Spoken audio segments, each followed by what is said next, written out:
You want to know why 80% of divorces are filed by women? Because there's only so much we can take, babe. And you know why? Because men don't have the backbone to leave a relationship that they're not happy in. They'll just stay and stay and stay for the free maid and the cook and the chef and the cleaner and everything. But yeah, so women have to take the initiative because men just don't. Yeah, men just don't know how to take initiative. They also don't handle power very well. Men are not built for power. You give them a little bit of power, they abuse it. You give a woman power and she dominates gracefully, as we've seen. Yeah.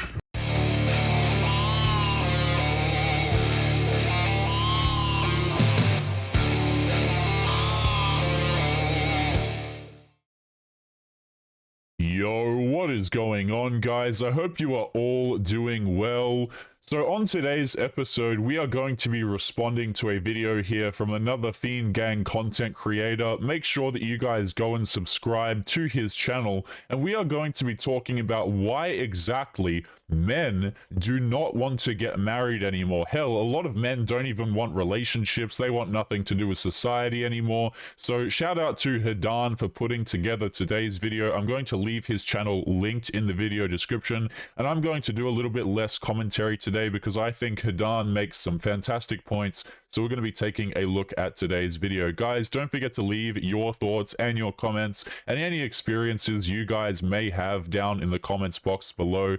That is what it is for. And let's just jump right into the video. Men just don't have the backbone, gentlemen. They are afraid and have no personality. But jokes aside, the reason why men don't initiate divorces, excluding of course that the whole thing is stacked up against them, is because men have a different mindset than women. If you wind back time, you will find that marriages almost never ended in divorce. And one of the main reasons for this is the way marriage was understood by both men and women, and society as well. It was something sacred, something essential. It was shameful to leave your marriage, and couples will often try to put their differences aside to make it work. There were compromises and hard work, there was effort, but what if they chose the wrong partner, I hear you say?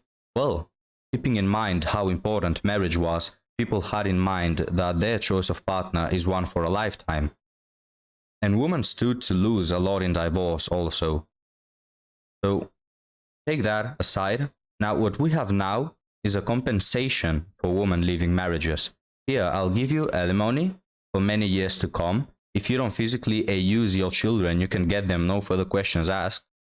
And because we have an epidemic of simps, you can just marry again, leave that person, remarry, or you can jump from chat to chat until you hit the wall, then get some better simp to pay the bills. Women are encouraged by the government and by womanism to end marriages. And the percentage of women who view marriage not as a contract that benefits them but as a sacred union is smaller and smaller. Men have a mindset of trying to make it work, of fixing things, of locating the problem, and the value of marriage for men lies in the union itself. This is why men don't care, for example, about what their partner's profession is or how much money they make. A lot of women, on the other hand, view men as a market, which product will give me the most in return for the same price? Which one is the best product I can buy with what I have? They take one, and if they don't like it, they just replace it. And with this type of entitled consumist mindset, well, there you have your 80%. He's a 4, but he pays for everything. 10. He's a 6, but he can hold really good conversations. Oh, the way to my heart is a good conversation. 10. He's a 10, but replies once every 2 to 3 business days. -2. It's even worse if he doesn't reply, but he watches your stories. Ugh. Gives me the ick, honestly. He's a 4, but he can cook.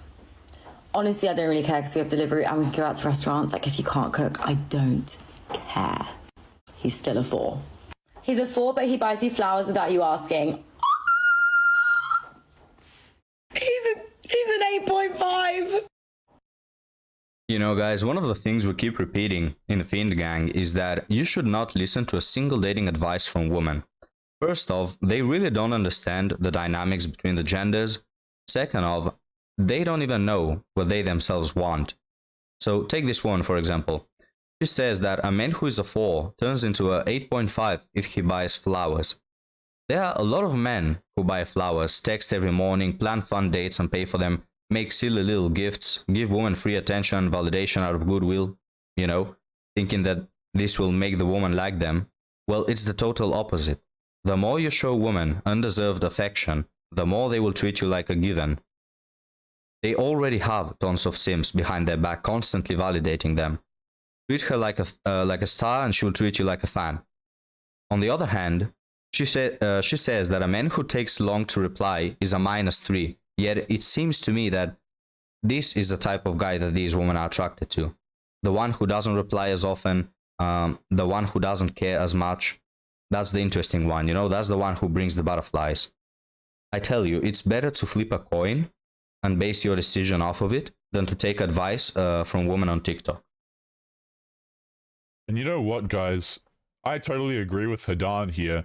Everything this woman just said is completely back the front, okay? The men that she's actually attracted to are the ones that she highlighted in the video saying, ew, it's disgusting. And the men that she said that she would love, I think there was, you know, the one in there, she said a 4 would become a 10 if she received flowers. It's a complete and utter lie. There used to be a time many years ago when women would actually, hell, not even that many years ago, to be honest, but, you know, years ago, women used to respect, or a lot of them used to respect, the effort that men would put into relationships, okay? Now, if you're a dude and you want to invest in a woman and you go out here and you get her flowers, oftentimes she's not going to respect it. She's going to think you're weird. She's going to think you're, you know, you're creepy a lot of the times. And even if you're a guy in a relationship, this kind of like pursuing women can oftentimes put them off because a lot of girls feel like they have you in the palm of their hand. Now, can you go ahead and do this? Are there instances where you can do this? Of course there are. You know, but the idea that this is how you win women over is something that's really gone out of date. Let's continue. He's a 10, Okay. but he has an Android phone. What's his new rating? It's a 0. Our pictures for Instagram are going to be terrible. You can tell just by a picture if it's an Android. The saturation is crazy. I love how we go straight to Instagram. You know, not talking about anything else. We're straight up, just straight to, yeah, what exactly is my social media going to look like when I'm with this man? That is so sad. That's a no for me. Can't even put that through Visco. Still a 10. Definitely still a 10. Because I think a phone's just a phone, so whatever phone he uses, it shouldn't really rate his scale, you know, or I guess degrade him. 2, because like, are you broke? Like, how can you not afford an Apple? I'm sorry. Like, I'm sorry. Like, you just can't deal with me. No. You know, women are the first ones to cry that men objectify them and view them as objects, yet they are the ones who mainly view men as walk-in wallets and care about the most meaningless materialistic stuff. Oh, an iPhone is the most overrated thing on earth. So tell me I'm going to have to agree with Hadan there. iPhones are straight garbage, by the way, but let's keep going. more about yourself. So for starters, I cook. Okay, chef. My mama raised me right, so I clean. Okay. And I am extremely loyal, if I do say so myself. I appreciate the same, you know? My friend group is not full of guys that just want, you know, and... Oh no, you... Focus right here, focus right here. I got what you need, Listen, I like to travel. I'm well-traveled. I'm well-cultured. Listen. You know what? You're great. You're so good. But I'll go. See? That's what the problem is. You don't see what's good right in front of you. So tell Guys, if a woman rejects you because she finds you boring and instead likes the guy with a big red flag, don't feel resentful, feel joy because you just dodged a bullet right there. This type of woman that chase Chad and that seem to never settle, that view good men like boring, is just screaming daddy issues, bad parenting, lack of direction in life, and instability. When women reject men who provide stability, it just shows that they don't have stability inside them. They don't have peace and sanity. And like all the other unhealthy mental states, it's just coping, feeling reassured while choosing the obvious bad decision because chaos feels more like home. I always say I want to date better people. However, a man asked me to come to his house tonight. I'm going to have to mute this for a second because she says some pretty outlandish stuff. But basically, the gist of the clip right here is she got out of a 3-year relationship. I'll unmute it in a second. She got out of a 3-year relationship, and her solution after getting out of that relationship is obviously to go out here and to see random men. I just had to skip that part at the beginning. And just a bit of a warning, she does curse like a sailor. Let's continue. A 3-year relationship, so I had a meltdown, went to the bathroom, vomited, and then I would say Irish goodbye. I don't know if that's racist. I would say Irish goodbye, but he watched me leave and he said, "Hey, where are you going?" And I said, I also thought he had a speech impediment the entire day, but it turns out he's just from Boston. That's a whole other thing. Irrelevant information once again. But I'm too depressed to leave my house. I've been sitting on my house for 3 hours telling myself I'm going to clean, or I'm going to go to the fucking gym and walk uphill for 30 minutes and listen to music so I can fantasize about being in like music videos, like crazy situations that the song fit, and then feel better about the fact that I deep-throated 2 BLTs earlier. An ice cream bar. It was a diet ice cream bar and diet bread, so calm down. Irrelevant. However, I don't know if any of that is going to be happening. I physically can't get myself off the couch. Is that high functioning depression? Actually, no, that's just depression. Although I had the energy to go out drinking last night, and apparently I just like fist fighting children, or at least that's what I assume happens when I black out, because I had the tiniest little fingerprints on me. Which is probably just from going home with men who don't even like me that much. That's not in correlation to the bruises, that's just me being bitter. Brittany, stop, be fucking positive, okay? Can you fucking not?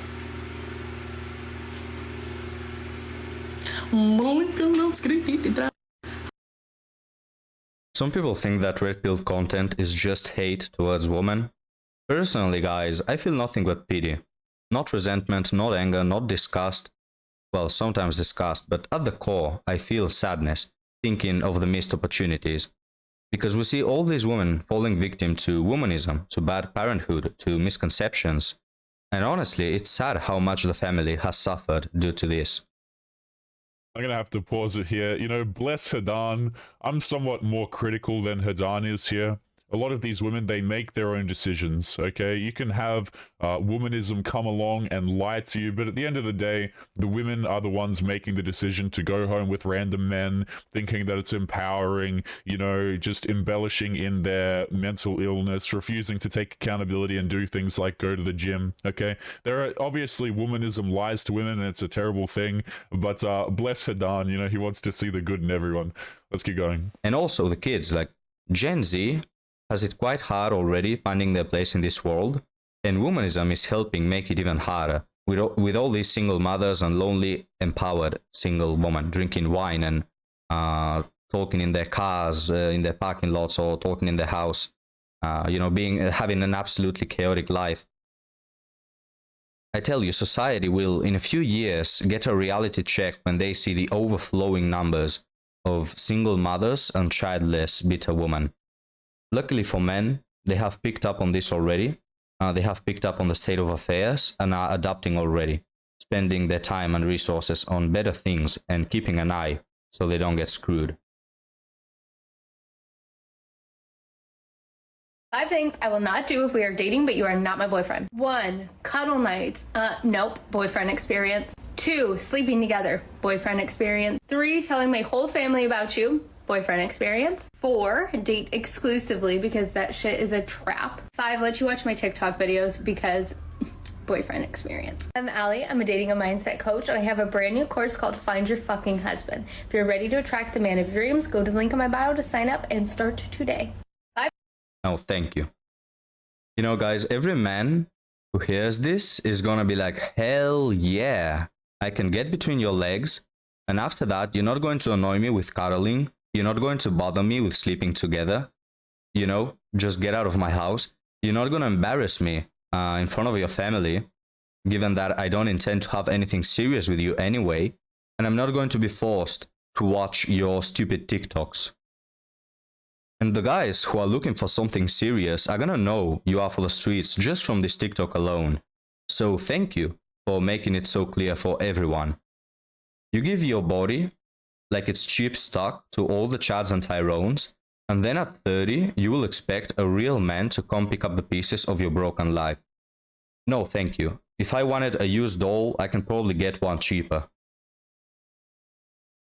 And that, guys, is the end of today's video. Guys, do not forget to go and subscribe to Hadan for today's video. I thought he did some absolutely fantastic commentary. His channel will be linked in the video description. If you guys have any experiences that you guys want to share or any thoughts, feel free to do so. But otherwise, guys, make sure to take care of yourselves, and I'll be seeing you all in the next episode. Peace.